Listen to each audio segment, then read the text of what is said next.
Welcome to the Marketing Boost Solutions Podcast. Join host Marco Torres, along with expert guests, as they deliver incredible, proven solutions to your marketing challenges in each power-packed episode.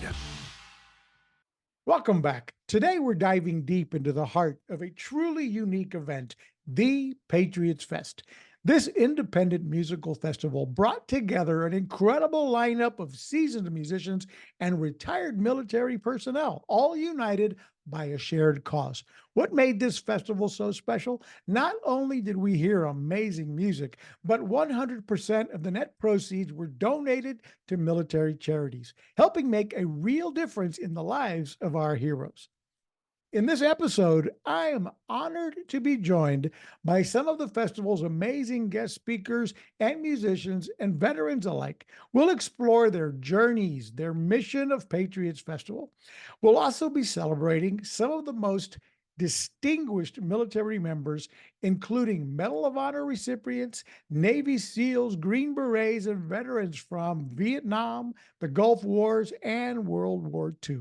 So stay tuned as we uncover the stories, the passions, and the dedication that made this and future Patriots Fest events not just a festival, but a tribute to those who sacrificed so much.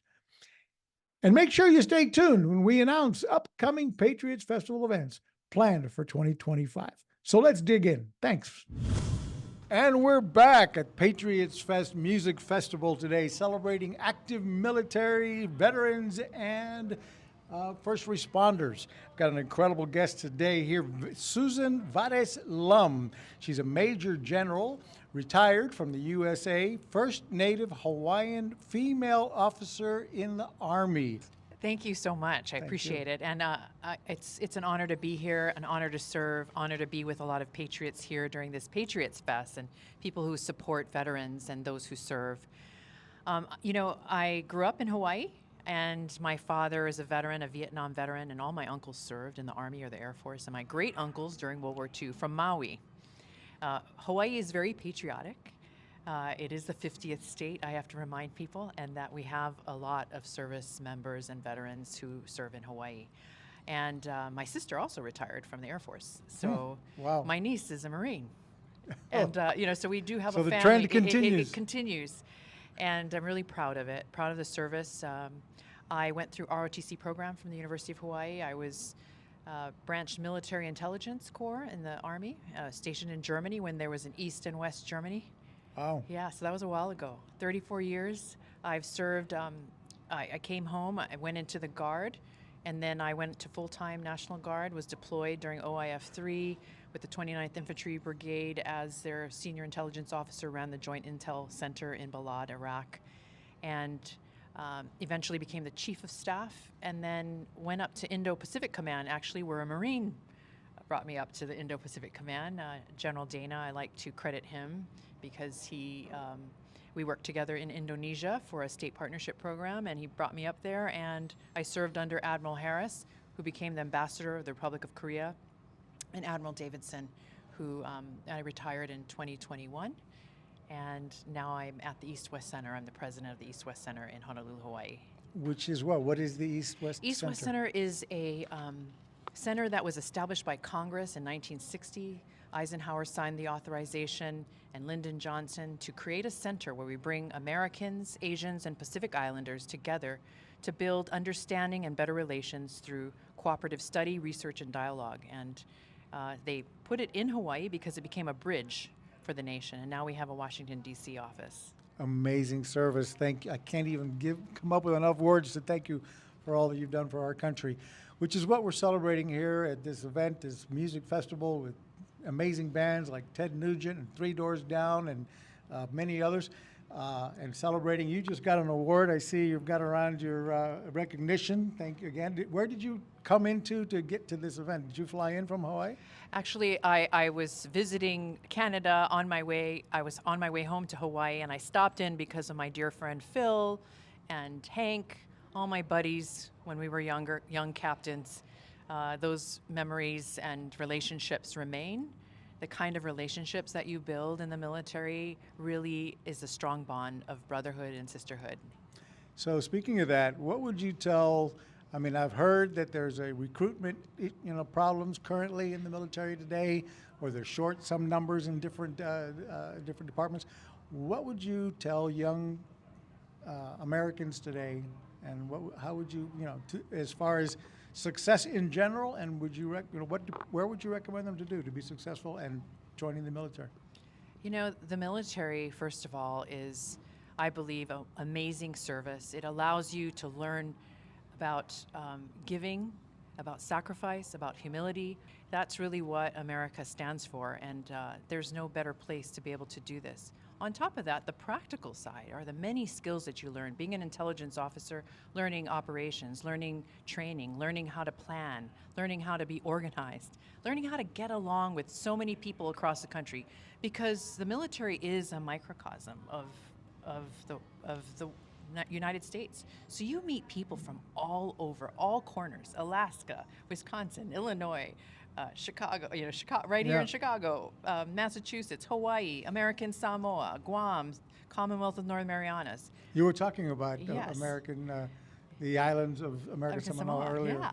Tell us about that some more. The governor, Palete Mauga, is my ROTC classmate from the University of Hawaii. So he was an upperclassman, I was a lowerclassman. So to see him in this role as governor, those skills, I am pretty confident he would say, just like many veterans, the things that we learned in the military can be applied to other civilian leadership roles, just whether it's political office, whether it's government service, or business, entrepreneurship. All of those skills and the kind of discipline that's needed to be successful in any organization. And he's there. So going to American Samoa, he invited me to the 124th Flag Day, which recognizes the United States, it's becoming a territory of the United States 124 years ago. Wow. And they have an amazing celebration from morning to evening, and the coconuts are even painted red, white, and blue. The coconut trees are wrapped with ribbons like this, red, white, and blue. All over the island. Oh, all over. And the ceremony is almost like a military pass and review if you've ever been to one. Wow. But you talk about patriots, strong, and yet at the same time celebrating the Their indigenous own culture. And that's the beauty of America. We are made up of, we're a beautiful beef stew, I call it. We are bound together by this amazing gravy called our values, and still can celebrate, whether it's the Oktoberfest in German or the Samoan Flag Day or the Puerto Rican Parade Day in New York, or what have you. They celebrate them all. There's no place in the world you're going to find a place like America where somebody like me would be in the position that I am. I have been around the world as well, like my amazing brothers and that you have interviewed, that there really is no place like America. And I think there's much to be said about the role that we play and the values that we have. And how we need to continue to teach that on. We need to continue to have our children learn all of these amazing things our country has done around the world. And we haven't been perfect, but we've certainly set the example that others still keep trying to get into our country. So, don't they? They keep coming in droves these days, don't they? So because there's opportunity. Because there's You opportunity. can be anything you want in this country. You can have nothing. You can start, we didn't have a lot growing up. It was hard. My dad worked hard. He was, he worked multiple jobs after he got out of the Army, was in the Guard, and he worked hard. But that American dream still lives on, It but we does. need to fight for it and keep Yes. fighting for it and honor those that gave everything, sacrificed everything so that we could continue to have that freedom to chase that American dream. That's right. What else would you say about that to wrap this up? About So yes, our freedoms. We do have amazing freedoms, and I'm so grateful for it. And I'm grateful to have been part of the amazing band of brothers and sisters, past, present, and in the future, who defend the freedoms that we do have and the values, because it's precious. It's been a pleasure to meet you, and thank you so much for your service. All right, folks, we're coming right back at you again from Patriots Fest, a festival in Aurora, Illinois, celebrating active military, veterans, and first responders. I've got another artist that just got off the stage a few minutes ago, and that's Austin Edwards with the Austin Edwards Band. Say hello, Austin. Hi, guys. There you go. Microphone always helps, right? How you guys doing today? I wish you guys, if you're tuning in, that means you're probably not here, and that's a problem. You probably should be here. Patriots Fest is looking to do this as an annual fest around the country. So please take a moment and make sure you're following Patriot Fest on social medias so that you guys can be notified when we're coming into your town. This one was just recorded today live. We're at the May 18th in Aurora, Illinois. But there's another event coming up in September. Does anybody have the date for that yet? I do not have the date for that yet, but anyway, we'll be announcing that September in North Carolina, and another round of Patriots Fest. So tell us about your band, Austin Edwards. Where are you from? What got you into the country music? And what's your twist on your band, your music? Man, that's 3 questions in once. I'm gonna have to take notes. So when I grew up, I actually grew up in a household of music. My mom played piano, my dad played guitar, and when I was 6 years old, my mom was diagnosed with pancreatic cancer. And her and my dad used to play and sing together.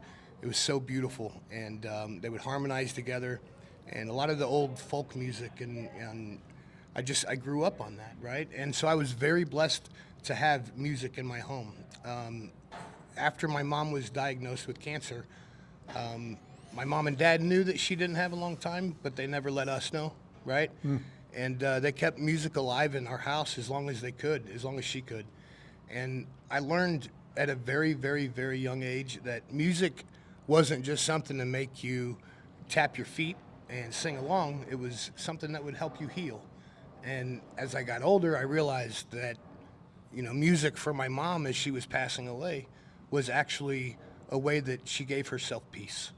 And she was offering peace to us as children by keeping it in the house. But after she passed away, music also died in my house. But one day I got a guitar for Christmas, and that's what I begged for, a guitar and a piano for Christmas. I got a guitar and a piano for Christmas, and I learned the first 4 chords ever, which was Country Roads, Take Me Home.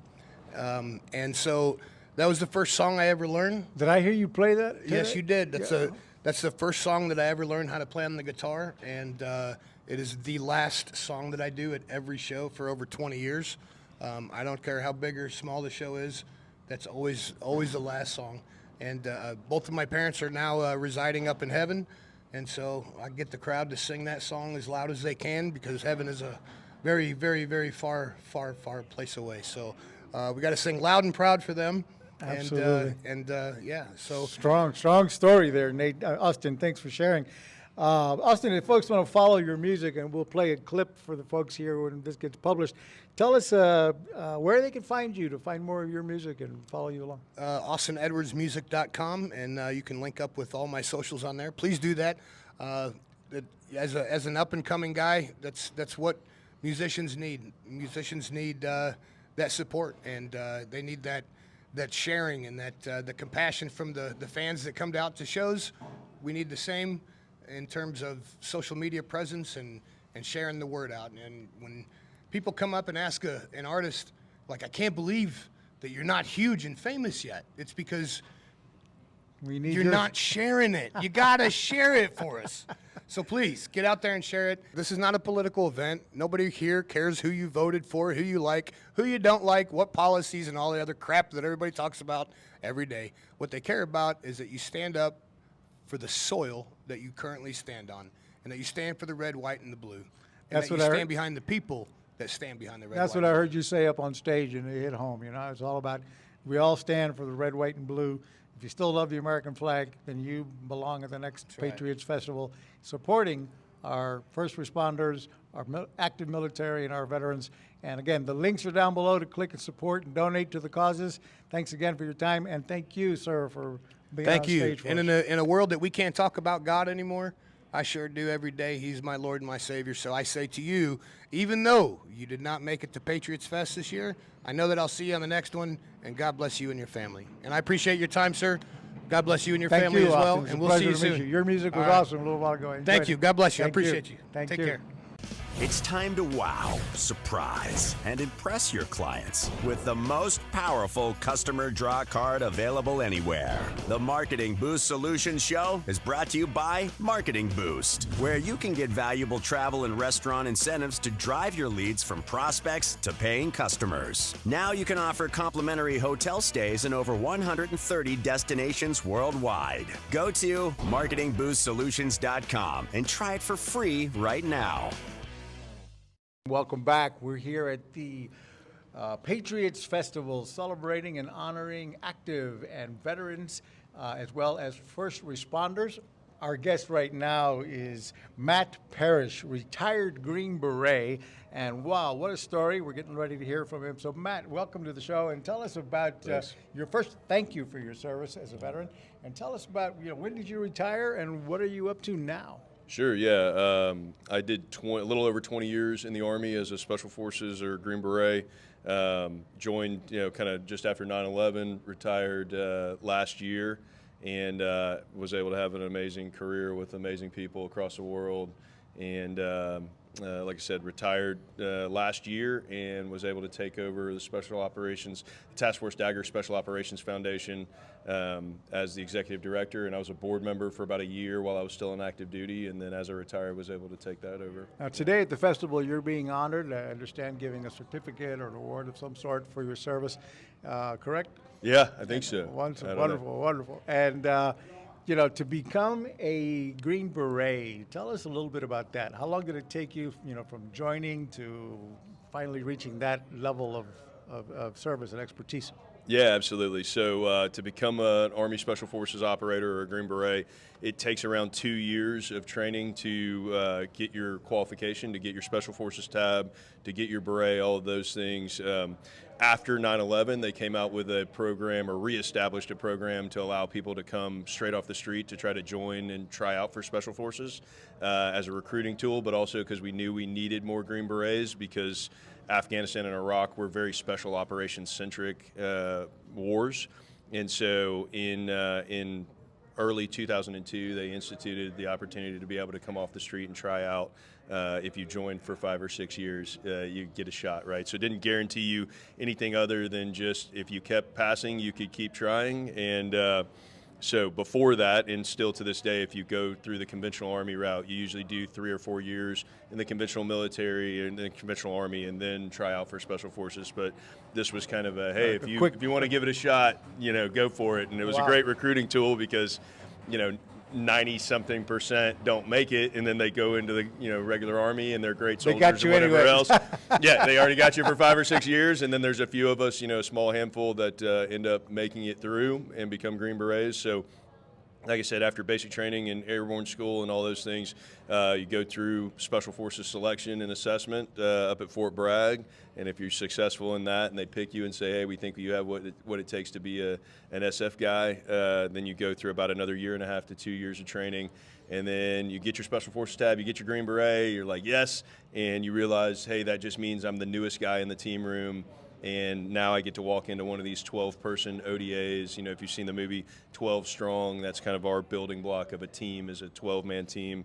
And you get a chance to then start from the bottom of that. And I was able to be on a team for 13 years as a Green Beret. Wow. And then worked my final 5 years at Special Operations Command Headquarters in Tampa at SOCOM, working as a leader there, but then also helping some of our helping agencies of how we take care of all of our special operators across the world with physical therapy and strength and conditioning coaches and mental health stuff, cognitive performance stuff, all those different ways that we take care of people.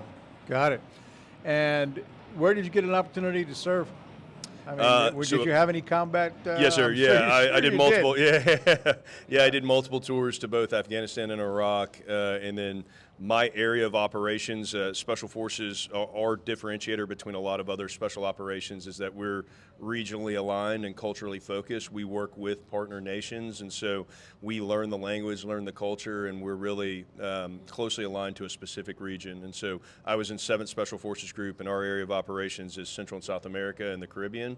So intermixed between going to war in Afghanistan and Iraq, got a chance to go to a lot of the countries in Central and South America, in the Caribbean, work with their either special operations or their high-tiered police force, and help train them, because we want to make sure that all of our allies have really strong internal defense networks, so that we can take care of problems there before they ever get here. Right? We want stability across the world, because if there's if all these other allies and partners have stable places, then there's less terrorism that kind of crops up from those places, right? Or if someone comes in from somewhere else and is trying to do something bad, or trying to, for us in Central and South America, there's a bridge to the homeland, so we want to make sure it's as strong as possible all up and down our kind of Western Hemisphere, and make sure that we're protecting the United States. And now, since retiring, you've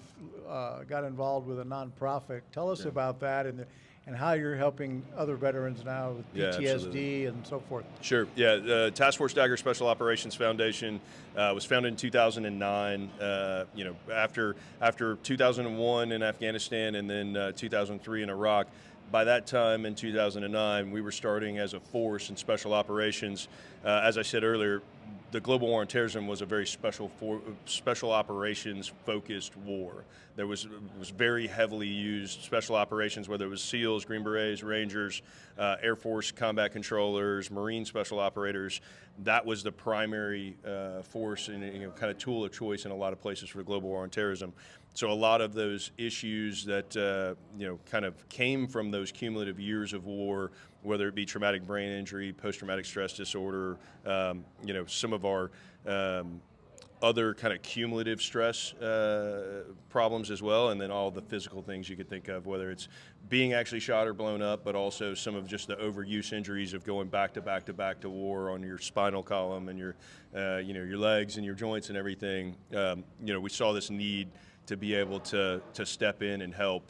From the military and from the VA and all these things, there's a lot of great support, but there are a lot of things that slip through the cracks. There's a lot of gaps in that coverage that nonprofits are able to fill. And so Task Force Dagger Special Operations Foundation, we cover all special operators, whether they're Army, Air Force, Navy, Marine Corps, as long as they're under that sort of SOCOM umbrella, which is all Special Operations Command. If they're active veteran, we can cover them as well as their families. We do that across 3 main programs. We do immediate needs or emergency support. A lot of times that is flights to either go and be with a family member who's either having a medical issue or sort of end of life. Sometimes it's a veteran themselves, and we're flying family members in to help take care of their children in their house while they're going through some of these things. There's just any kind of emergency support that active and veteran special operators may need. And then we do a lot of work in the health initiatives kind of realm. Some of the stuff that I mentioned earlier with TBI, PTS, all those things, but also a lot of the chronic stress conditions that come from, as a special operator, it's akin to being sort of a professional sports athlete, but you don't want to come off of a team. And so you put a lot of those things aside for your career.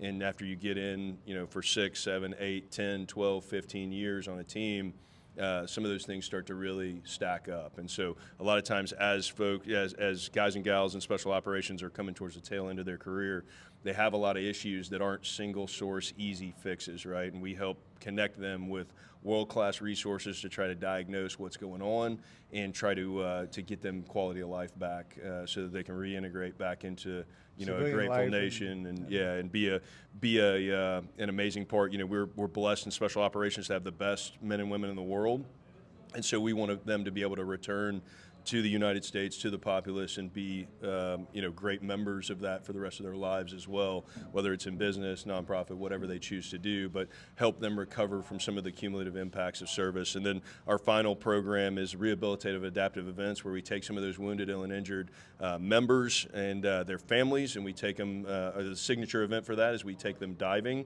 So we'll get their whole family dive qualified, and now they're doing a shared experience together. They're learning something together, and for a lot of folks, we've had blind veterans, paraplegic, quadriplegic, missing limbs, TBI, PTS, all kinds of different things. And water is a great medium as an equalizer, right? We've got guys that are in wheelchairs that haven't been able to really do a lot with their kids physically, that now we can get them in the water, and it's, we get feedback, hey, this is the first time I've been able to do something with Dad since he had his injury, right? And so they're learning a new skill together. We're also surrounding them with resources over that week in Key West to be able to help them heal and rebuild as a family. And we do some other things with skiing and snowboarding and a lot of other things within that kind of realm. But really it's just about how can we take the entire family and help them heal and rebuild, because if the operator themselves is going through some of these health initiatives, it has definitely affected the spouse, the children, the other folks. And so there's a lot of programs that are focused on taking the veteran or the active duty member themselves and doing things. And we want to kind of differentiate by being able to bring the families along. Bring the family with them and get them Absolutely. the whole network set up. Because we spend a ton of time away from our families, right? Right. And so you're deployed, you're doing all these different things, and you come back, and a lot of us feel guilty taking another trip somewhere to do something, even if it's great. Because, hey, I've already spent so much time away from my family, I want to have them involved. And so that's what we're really focused on for our sort of events, is how can we integrate the family. One more time, is there a URL folks can go to Absolutely. to help donate? What would that be? Yeah, 100%. Taskforcedagger.org. If you Google Task Force Dagger, we'll come up on all social medias and all those different things. We are all from the community, and so we keep our overhead very lean. We have 95 cents out of every dollar goes directly into programs, back into special operations. And so, this is not something that we started to, have some big money-making thing. Like, this is a grassroots thing from our community of how can we take care of our brothers and sisters that we served with, those that served before us, and those that are continuing to serve now. How can we, help them to maintain their top level of performance while they're in, and then as they transition back, as I mentioned, how can we help them heal and rebuild as a family and get them integrated back into the United States of America, greatest country in the world, right? Taskforcedagger.org. You got it. Got it, folks. It's in the show notes down below, so please click and link and support and donate to the cause. We're here at the Patriots Festival, music festival, with an amazing talent list here coming up. And we've got another event, another Patriots Fest starting in, I think it's September in North Carolina. So part of the reason we're doing all these interviews is to make sure you get to the next one in North Carolina and join us at Patriots Fest there. These are not... although the name Patriots Fest sounds like it's a Trump rally or what have you, it's not. This is about God, family, and if you love God, family, and country, then you want to be at the Patriots Fest in North Carolina. It's not political or partisan to be a patriot of the United States. And you can be on either side of the aisle, and we can all rally together. We can as all rally Americans. around that, although it's 100%. become that for some reason. You I mentioned think, the word I think we're stemming the and tide on that. I think we can push back on that, and you can be a patriot no matter where no matter what you believe, vote, no matter what you do. You can still be proud to be an American and want the best for our country. And I think that's what a patriot means. It's not a right wing, it's not a left wing. It is, I'm proud to be an American, and I want what's best for our country and for the next generations. Yeah. Absolutely. Speaking of that, a question I have for you is, how is recruiting going for the military these days, and what would you say to young men today out there considering it, or young men in general? What would be your advice to young men to succeed in life? Sure. I mean, so I'm retired, so I just see what's on the news, and I know there's been a little bit of a shortfall in some of the recruiting things, but I think that's cyclical as well. I think we saw that after previous conflicts. Like, we have a ramp up when we're at active combat, where men and women like myself say, hey, I want to go help. And I think after those wars wind down, you have a natural kind of dip in those things. And so I think we're seeing that right now. However, I would say, for me personally, it was one of the best decisions I ever made. I was gifted to have an amazing career with amazing men and women left to right of me. The best and brightest people I've ever met. I was surrounded by people who were smarter than me, faster than me, better than me, and all I was doing was trying to keep up, right? And so it was an amazing opportunity to go and see the world and do all these things. And if I was a young man or woman, or if I was listening to this, what I would say is find a way to be of service to others. That doesn't have to be in the military, but I do think human beings are better when they're helping others, right? And so find whether that's a local, nonprofit, church, coaching kids, whatever it is, or if that's all the way up to actually joining the military and going to put the cloth of the nation on every day and represent the United States across the world. I think you got to find a way to be of service to others. Great advice. Thank you. And thank you again for your service. Thanks for listening to another episode of Marketing Boost Solutions Podcast with your hosts, Captain Marco Torres. Now it's on you. Take the next step now. Go to marketingboostsolutions.com for more on how you can wow, delight, and surprise your clients with the most amazing draw card on the planet. So stay thirsty, my friends. Stay thirsty for knowledge. See you next time.